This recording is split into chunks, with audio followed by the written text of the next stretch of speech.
আসসালামু আলাইকুম এভরিওয়ান। এটা হচ্ছে আমন ধানের বীজ ফেলানো হচ্ছে। এই বীজ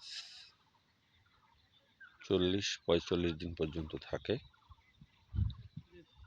এই বীজ 40-45 দিন পর উঠানোর পর আবার রোপণ করা হয়। এখান থেকেই ইনশাআল্লাহ আবার আমন ধান হবে।